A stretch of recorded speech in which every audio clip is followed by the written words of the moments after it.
अस्सलाम वालेकुम दोस्तों, कुरान की दूसरी सूरत सूरतुल बकरा के 214 आयत में हमें बताया जाता है कि एक कौम को अल्लाह ने कैसी आजमाइश में डाला कि उस कौम के नबी और मोमिन तक बोल उठे कि अल्लाह की मदद कब आएगी, और जवाब मिला अल्लाह की मदद करीब है।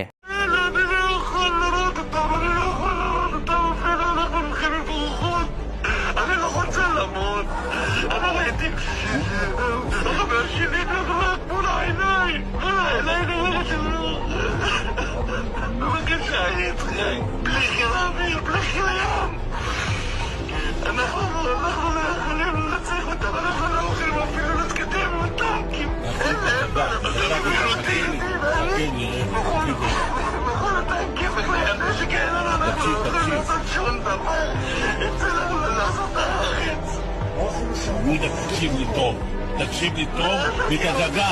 תרגיע אותי בבקשה, יצחק, אתה לא רואה מה שאני רואה. בבקשה, אני רוצה מיד לצאת.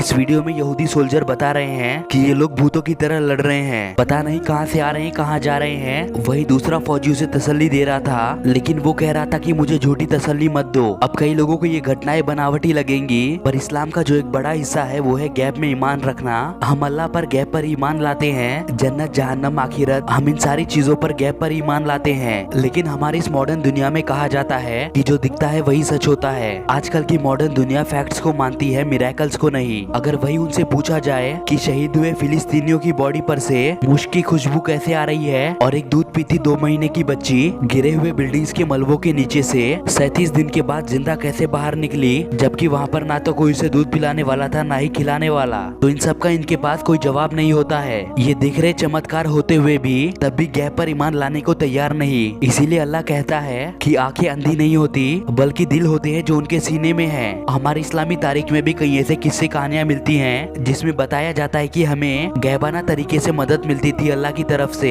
एक ऐसा ही किस्सा है जंगे बद्र का। जंगे बद्र में मुसलमान 313 थे और काफिर 1000। तो अल्लाह ने फरिश्ते भेजे थे मुसलमानों की मदद के लिए। जब इब्राहिम अलैहिस्सलाम को आग में डाल दिया गया तो आग उन्हें जला नहीं पाई। जब फिरौन लश्कर लेकर बनी इजराइल के पीछे पड़ा तो अल्लाह ने समंदर को 2 हिस्सों में बांट दिया और रास्ता दिया मूसा अलैहिस्सलाम और बनी इजराइल को। आज भले ही कोई भी मुस्लिम लीडर फिलिस्तीन की मदद नहीं कर रहा है, लेकिन अल्लाह इनका मोहताज नहीं है। अल्लाह को अपने नेक बंदों की मदद करने के लिए किसी की जरूरत नहीं है। फिलिस्तीनियों को मदद इनके जरिए मिलेगी या इनके बगैर मिलेगी जरूर अल्लाह की मदद। ये बस एक इम्तिहान है गाजा के मुसलमान और हमारे लीडर्स का। अगर अल्लाह ने आपके हाथों में हुकूमत दी है तो वो एक बहुत बड़ी जिम्मेदारी है। अगर आप मदद नहीं करोगे तो अल्लाह उनकी मदद फरिश्ते भेज कर करेगा। एक और अल्लाह का ऐसा ही मौजज़ा देखने को मिला है गाजा में। एक 8 साल का लड़का बिल्डिंग्स के मलबों के नीचे घंटों दबा रहा। इतने खतरनाक सिचुएशन में भी घबराने के बजाय वो बहुत ही शांत था। वो बता रहा था कि रेस्क्यूअर्स आने से पहले उसके पास एक शख्स आया जो नूर से भरा था। उसे देखकर उस बच्चे को सुकून मिला, और जैसे ही रेस्क्यूअर्स की आवाज सुनाई पड़ी वो नूरानी शख्स वहाँ से गायब हो गया। बच्चे ने कहा वो कोई इंसान नहीं बल्कि अल्लाह का भेजा हुआ फरिश्ता है।